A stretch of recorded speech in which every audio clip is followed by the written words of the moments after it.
तुम युद्ध करने के लिए जा तो रहे हो, पर याद रखना कि सामने जो तारकासुर खड़ा है, उस तारकासुर के हृदय में शिव बसा है। जिसके दिल में, जिसके हृदय में शिव का निवास होता है, उसका दिल कभी ना दुखाए, उसको कभी कष्ट ना दीजिए। उसके मन में शिव बसा हुआ है, उसके हृदय में शंकर बसा हुआ है, उसके हृदय में शिव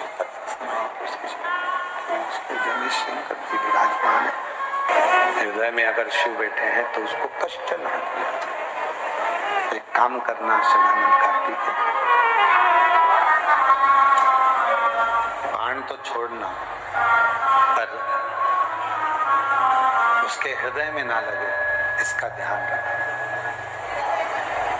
उसके हृदय में बाण नहीं लगना चाहिए, इस बात का ध्यान रखना।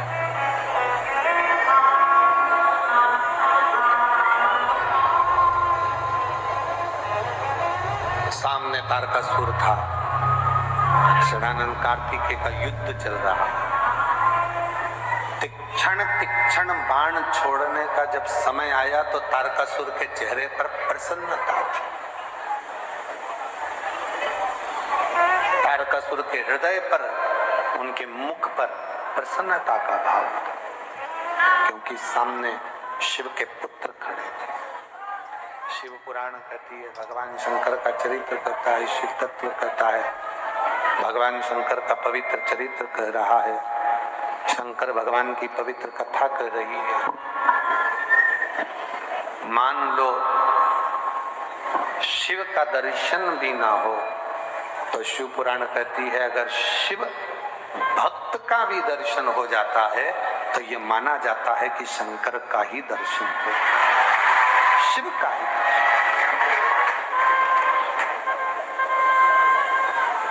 तारकासुर ने शरणानंद कार्तिकेय का दर्शन किया, शिव का दर्शन।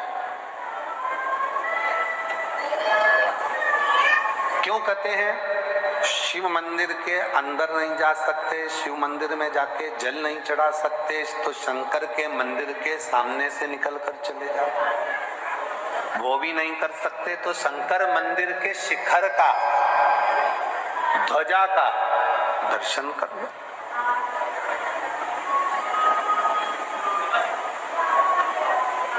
शिव मंदिर में जो ध्वजा लगी होती है, शिव मंदिर की जो ध्वजा होती है, शंकर जी के मंदिर में जो ध्वजा लगी होती है, वो हमारे क्षेत्र में, हमारे गांव में, हमारे क्षेत्र के अंतर्गत कोई का भी अगर कोई पाप कृत्य भी उस क्षेत्र में अगर एकत्रित होता है तो वो ध्वजा की जो लहर होती है, ध्वजा का जो, वो क्या कहते हैं आप लोग, नाथद्वारा कौन कौन गए? हाथ उठाए जरा, नाथद्वारा जाने वाले। नाथद्वारा गए होगे तो वहां पर एक तो जगह तो होती है दर्शन करने की थोड़ी, तो वहां जो जितने भी सेवायत होते हैं, सेवा करने वाले होते हैं, जो ठाकुर जी से लाड लड़ाने वाले होते हैं, वो कपड़ा रखते हैं और उस कपड़े का झोटा देते रहते हैं। चलो आगे बढ़ो, चलो आगे बढ़ो, चलो आगे बढ़ो, चलो आगे बढ़ो, झोटा देते हैं।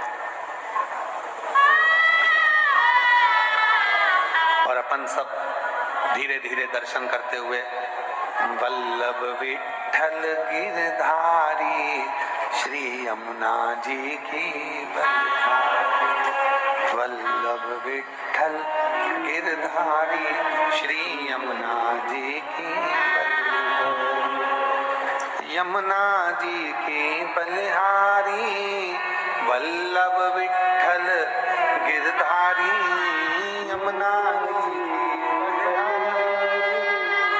वल्लभ विठ्ठल गिरधारी, वल्लभ विठ्ठल गिरधारी श्री यमुना जी के बलिहारी। वो झोटा मारते रहते, चलो, और अपन ठाकुर जी का नाम लेते हुए, गिराज धरण प्रभु तुम्हारी शरण, गिराज धरण प्रभु तुम्हारी शरण, गिराज धरण प्रभु तुम्हारी शरण, बोलते बोलते बोलते बोलते आगे बढ़ते चले जाते, आगे जाते जाते। तो वो जो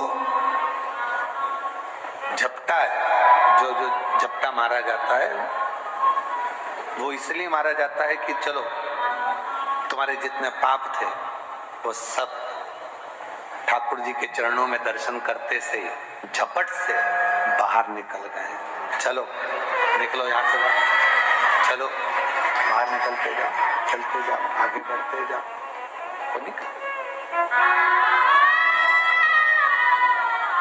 तो जो शिव मंदिर पे जो ध्वज लगती है और ध्वज में जो झंडा लगता है, वो पताका जब लहराती है तो उस पताका के नीचे आसपास के क्षेत्र में जितनी भी जगह होती है, उस मंदिर प्रांगण के आसपास में कोई भी आकर खड़ा हो जाता है, उसके पाप, उसके भीतर के जितने भी पाप कर्म होते हैं वो सब झटक जाते हैं, बाहर निकल जाते हैं उस मात्र ध्वजा का शिखर का दर्शन करने पर। भाई ध्वजा शिखर का दर्शन करने पर,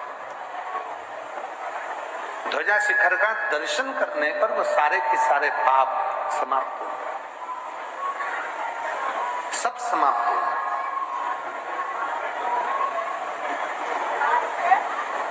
इसलिए शिव महापुराण की कथा कहती है कि शिखर का दर्शन, शिखर का दर्शन भी सब पापों को नष्ट कर देता है। शिखर का दर्शन। और मैंने तेरे ही से उड़ती जावादी बाबा डोर हथो छछीना में कटी जावादी बोले मैं तेरी शंभु मैं तेरी तो शिखर दर्शनम सर्व पापनाशनम, शिखर का दर्शन भी करेंगे तो हमारे पापों को नष्ट कर दिया जाएगा। शिखर का दर्शन भी हमारे पापों को समाप्त कर देगा।